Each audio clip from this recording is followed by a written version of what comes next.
जय हिंद। आज हम बात करेंगे टॉपिक सेंटेंस पे, और ये होगी हमारी क्लास 6 की मार्विन की बुक से। तो जो भी कंटेंट यहाँ पे हम लोग डिस्कस करने जा रहे हैं वो क्लास 6 में पढ़ाई जाने वाली ये मार्विन की बुक है। इनके सारे कंटेंट को हम डिस्कस करेंगे। ये पूरा का पूरा जो टॉपिक होगा वो 3 पार्ट में होगा, ठीक है। तो सबसे पहले पार्ट में हम लोग डिस्कस करने जा रहे हैं, पहले रिकैपिचुलेट करेंगे अपने आप को, यानी कि पुराने यानी क्लास 5th में जो स्टूडेंट होंगे उन्होंने कितना सीखा सेंटेंस को, पहले वो उन चीज़ों को खुद से देखेंगे। मार्विन की बुक है क्लास 6 की।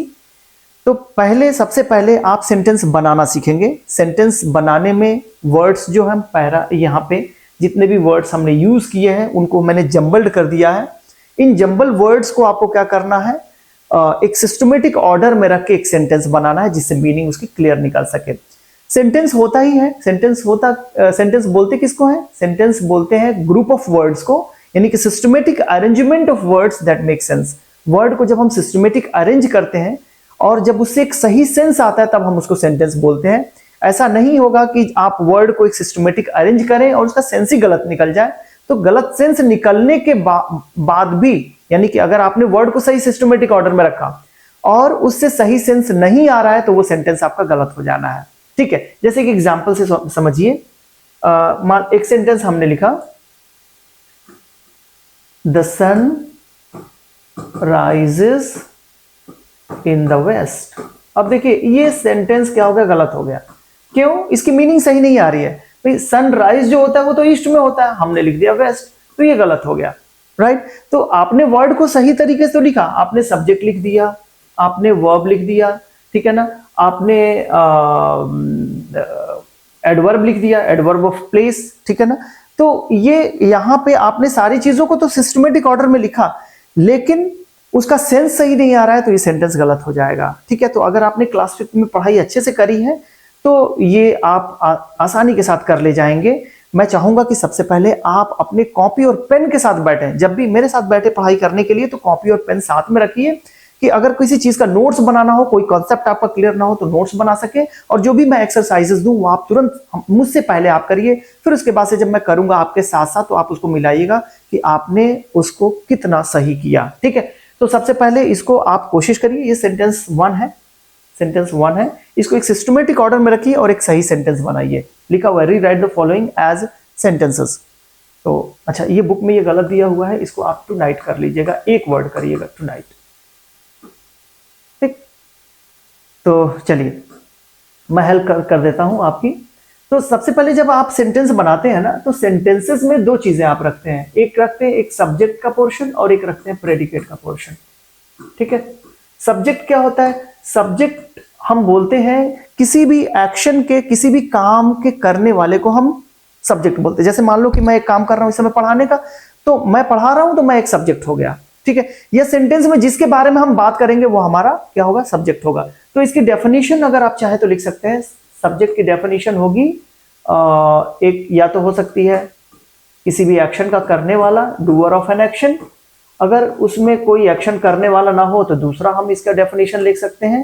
क्या लिख सकते हैं कि सेंटेंस में जिसके बारे में हम बात करते हैं वो हमारा सब्जेक्ट होता है। What we talk about, what we talk about in the sentence,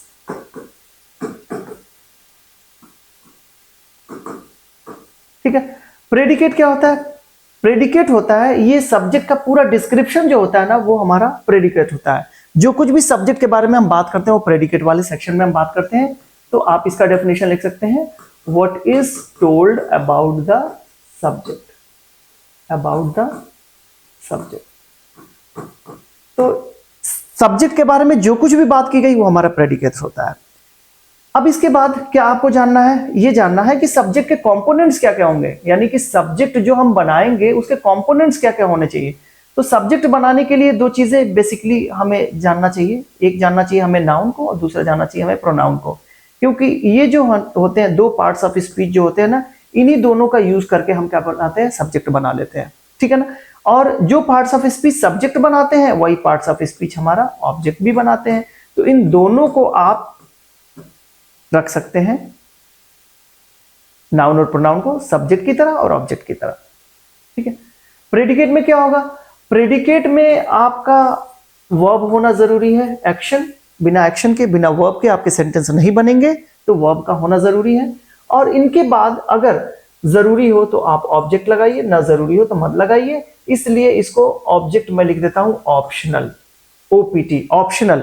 यानी कि अगर वर्ब ट्रांजिटिव होगा तो ऑब्जेक्ट आएगा, नहीं होगा इंट्रांजिटिव होगा तो ऑब्जेक्ट नहीं आएगा। अब ट्रांजिटिव और इंट्रांजिटिव वर्ब क्या होते हैं? कुछ वर्ब ऐसे होते हैं जो अपने आप में सेंस कंप्लीट कर देते हैं, तो उनको ऑब्जेक्ट की जरूरत नहीं होती। और कुछ वर्ब्स ऐसे होते हैं जो जिनके साथ ऑब्जेक्ट का लगाया जाना जरूरी हो जाता है, ठीक है ना। कुछ ऑब्जेक्ट अपने आप में कंप्लीट कर लेते हैं, कुछ कंप्लीट नहीं करते तो ऑब्जेक्ट लगाकर हम कंप्लीट करते हैं। जैसे अगर मैंने कहा कि he sneezes, ठीक है, he sneezes। अब या तो उसकी आदत है या तो कोई फैक्ट है, मैं बता रहा हूं, हो सकता है बीमार हो, वो हमेशा छींकता रहता है। अब इसका ऑब्जेक्ट नहीं आएगा क्योंकि अपने आप में ये मीनिंग कंप्लीट है, ठीक है ना। अगर मैं कहूं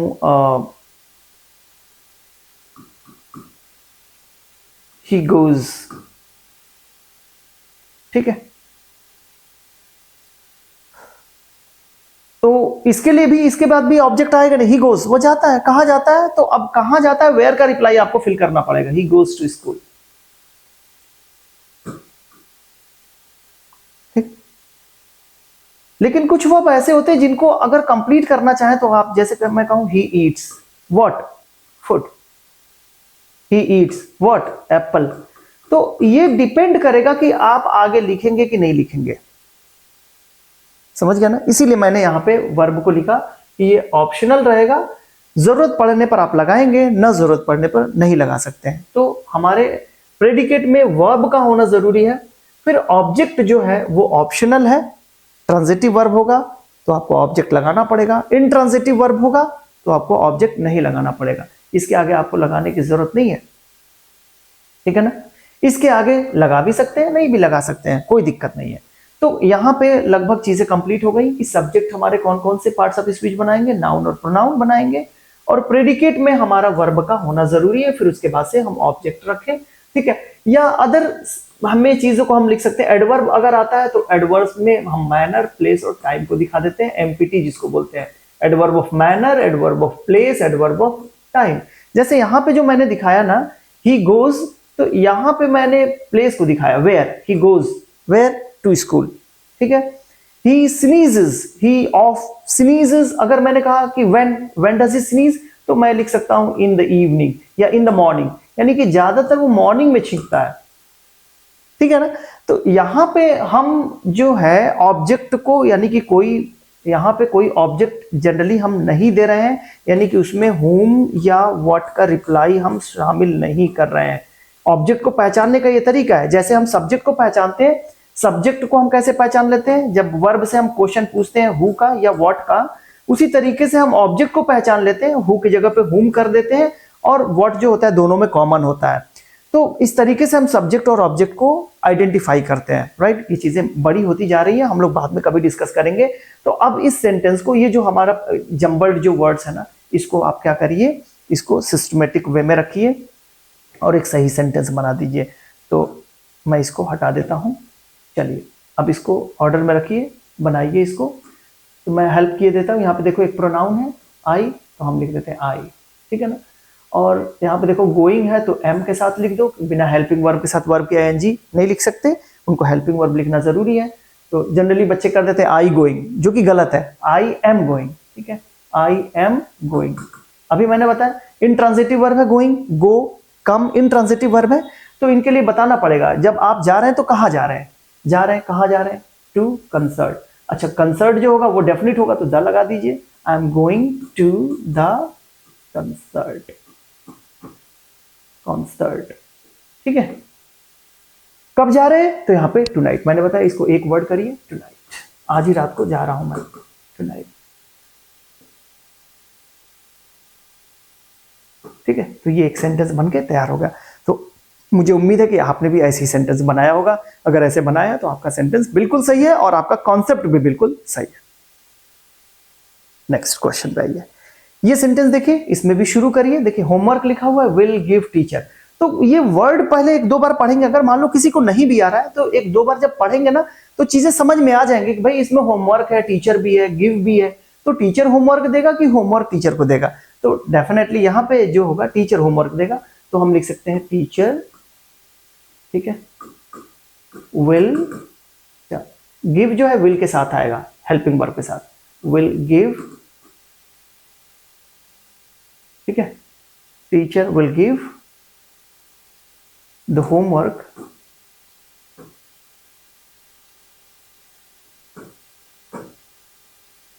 यहां पे हम इसको कट भी कर देते हैं, teacher will give the homework, यहां पे इसको लिखें तो हम लिखेंगे for the vacation, for the vacation, ठीक है।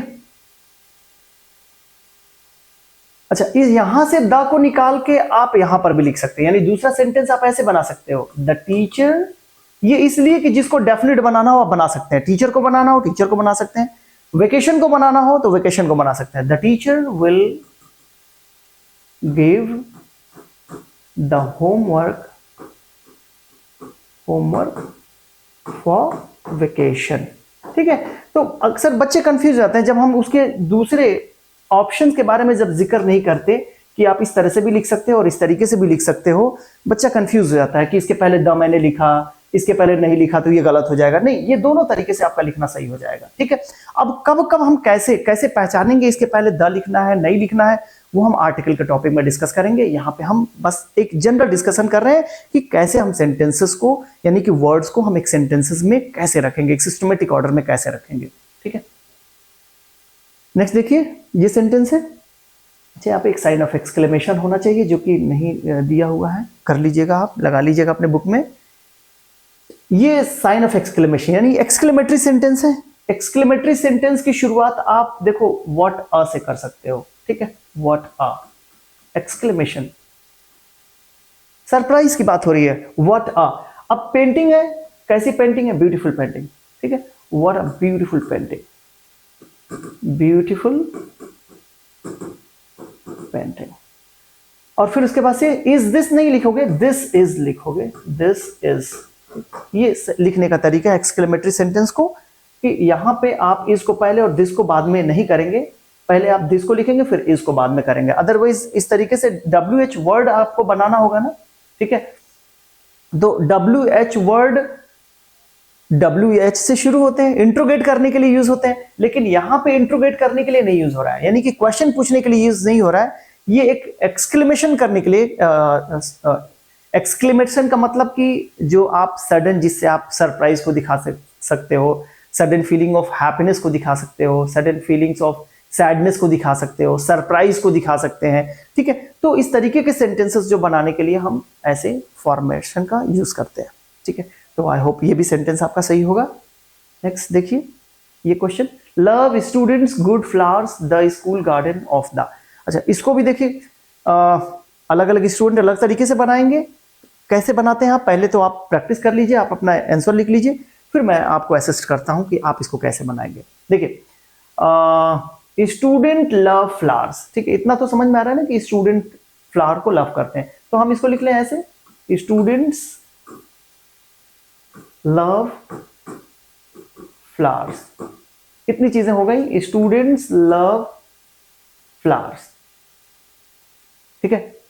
अगर इसको हम बनाना चाहें ऑफ द स्कूल गार्डन लिख सकते हैं, of the school garden, of the school garden, यानी कि ये जो स्कूल का जो गार्डन है ना, उसके फ्लावर्स को स्टूडेंट पसंद करते हैं। कितनी चीजें हो गई। अब हमें यहां पे द को और गुड को, अब यहां पे द को अगर लगाना है ना तो इस डेफिनेट बना सकते हैं, द स्टूडेंट्स लव फ्लावर्स, या the students love good flowers, ये दोनों तरीके से लिख सकते हैं। पहले मैंने क्या किया था, एक बार मैं इसको दूसरे कलर से कर देता हूं, इसको हटा दो, इसको हटा दो।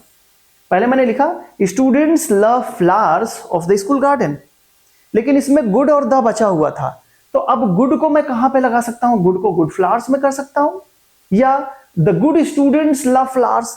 लेकिन ये चीज सेंटेंस का सेंस गलत हो जाएगा, क्योंकि सिर्फ अच्छे स्टूडेंट फ्लावर्स को पसंद करते हैं, ऐसा तो पॉसिबल नहीं है, कोई भी फ्लावर को पसंद कर सकता है।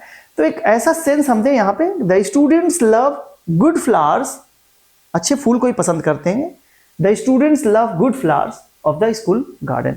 इस तरीके से देखें आपके सारे वर्ड्स, इसमें कितने वर्ड्स हैं, 1 2 3 4 5 6 7 8 9, इसमें भी 1 2 3 4 5 6 7 8 9, ये सही हो गया।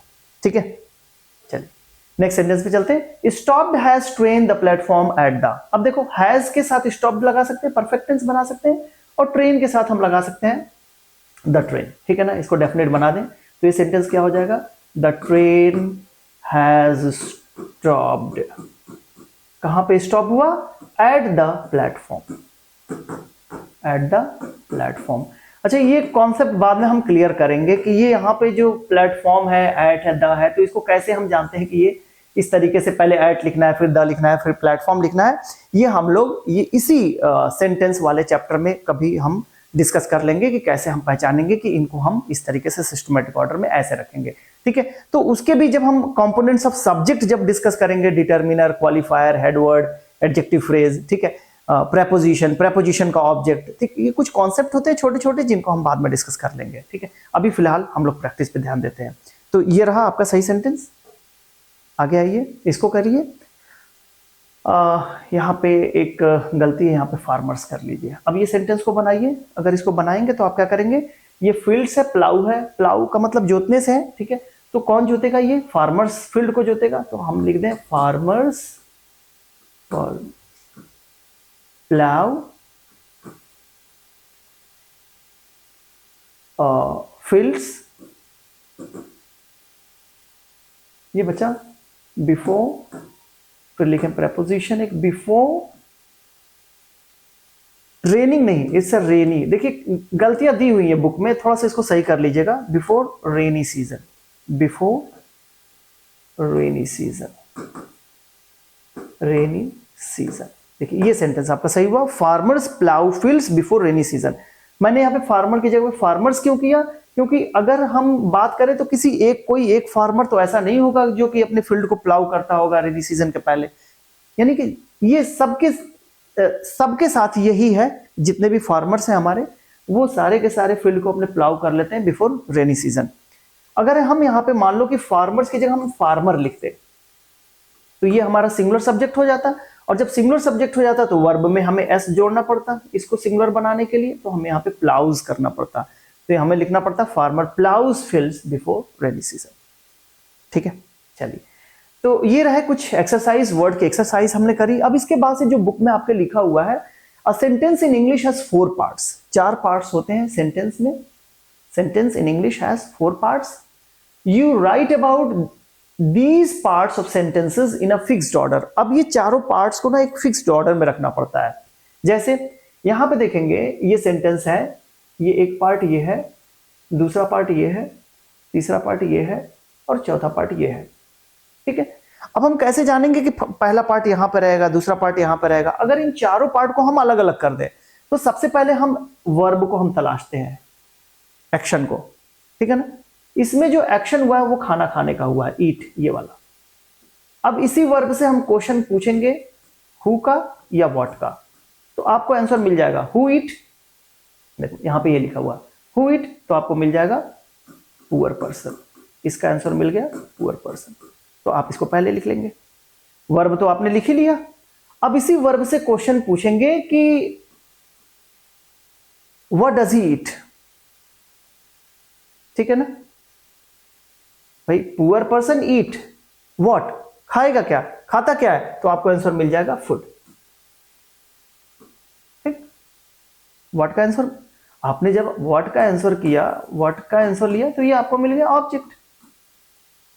और फिर बाद में ये भी तो है, तो ये आप इसी वर्ब से क्वेश्चन पूछिए कि where does he eat, where, तो ये वेयर का जो क्वेश्चन जब पूछेंगे इस वर्ब से, तो आपको एडवर्ब ऑफ प्लेस मिलेगा और आपको मिल जाएगा इन स्मॉल होटल्स। तो वेयर का जब आपने क्वेश्चन पूछा तो आपको आंसर मिला इन स्मॉल होटल। अब देखिए इसी को सिस्टमेटिक वे में रख दीजिए, ये आपका सेंटेंस बनकर तैयार हो जाएगा। Poor person eat food in small hotel, ये। तो जब भी आप सेंटेंस लिखेंगे तो सेंटेंस के 4 पार्ट्स लिखेंगे। सबसे पहले आप एक वर्ब को पहचानेंगे, उसमें एक्शन कौन सा हो रहा है, उस एक्शन से क्वेश्चन पूछेंगे हु या व्हाट का। ठीक है, हु अगर कोई पर्सन है तो अब हु से क्वेश्चन करेंगे, अगर कोई थिंग्स है तो व्हाट से क्वेश्चन करेंगे। ठीक, सेम यही कॉन्सेप्ट जो है ऑब्जेक्ट को फाइंड आउट करने के लिए यूज करेंगे, जिसमें आप व्हाट से क्वेश्चन करेंगे थिंग्स के लिए, और अगर कोई लिविंग थिंग्स है तो उसके लिए हुम का क्वेश्चन करेंगे। अब हु से क्वेश्चन नहीं करेंगे, हुम से क्वेश्चन करेंगे, तो ये आपको ऑब्जेक्ट मिल जाएगा। और फिर आप इसी वर्ब से क्वेश्चन करना है वेयर। वेयर का जब क्वेश्चन करेंगे तो आपको जो आंसर मिलेगा वो एडवर्ब ऑफ प्लेस मिल जाएगा। यानी आपको रखना है सब्जेक्ट, फिर रखना है वर्ब, फिर रखना है ऑब्जेक्ट, और फिर रखना है मैनर, प्लेस एंड टाइम। यहां पे सिर्फ आपका प्लेस दिया हुआ है तो आपने प्लेस रख दिया, तो एडवर्ब ऑफ प्लेस। मैं यहां पे लिख देता हूं एडवर्ब ऑफ प्लेस। ठीक है, तो ये 4 पार्ट आपने एक सेंटेंस में लिखा और एक सिस्टमेटिक तरीके से आपने लिखा। आगे चलें। अब इन्हीं जो 4 पार्ट है ना, उसको इंग्लिश में सिंटेक्स के नाम से जानते हैं। A sentence is a group of words in a certain order. Group of words तो होते हैं लेकिन एक सर्टेन ऑर्डर में रखे जाते हैं। किस ऑर्डर में रखे जाते हैं अभी आपने देख लिया। It is called syntax. इसी को सिंटेक्स के नाम से हम जानते हैं। तो अगर कोई सिंटेक्स पूछ लिया तो आप बता देंगे सिंटेक्स क्या होते हैं। एक ग्रुप ऑफ वर्ड्स होते हैं, ठीक है ना, जो कि एक सर्टेन ऑर्डर में रखे जाते हैं। इन्हीं सर्टेन ऑर्डर में जो हम वर्ड्स को जो रखते हैं उनको हम सिंटेक्स के नाम से जानते हैं। It begins with a capital letter. तो जब भी हम सेंटेंस को लिखते हैं कैपिटल लेटर से शुरुआत करते हैं। क्लोजेस विद फुल स्टॉप अगर एक असर्टिव सेंटेंस है, ठीक है। डिक्लेरेटिव सेंटेंस है, फुल स्टॉप में खत्म करेंगे। क्वेश्चन मार्क है, इंट्रोगेटिव सेंटेंस है तो क्वेश्चन मार्क में खत्म करेंगे। और अगर एक्सक्लेमेटरी सेंटेंस है तो साइन ऑफ एक्सक्लेमेशन में खत्म करेंगे। ठीक है, तो ये बेसिक कॉन्सेप्ट हुए सेंटेंस के। इसके बाद जो हम लोग पढ़ेंगे वो हम टाइप्स ऑफ सेंटेंसेस पढ़ेंगे और लास्ट में हम उनके एक्सरसाइजेस देखेंगे। ठीक, तो इस तरीके से हम सेंटेंस के टॉपिक को खत्म करेंगे। कंप्लीट ग्रामर सीरीज हम इसमें डिस्कस करेंगे, यानी कि पूरा का पूरा चैप्टर हम डिस्कस करेंगे 1 बाय 1। तो आई होप ये चीजें आपको पसंद आई होंगी। अगर पसंद आती है ये वीडियो तो जरूर अपने दोस्तों में शेयर करिए कि उनको भी ये फायदा, उनको भी फायदा हो सके और वो भी सीख सकें एक ग्रामर के कॉन्सेप्ट को। Thank you.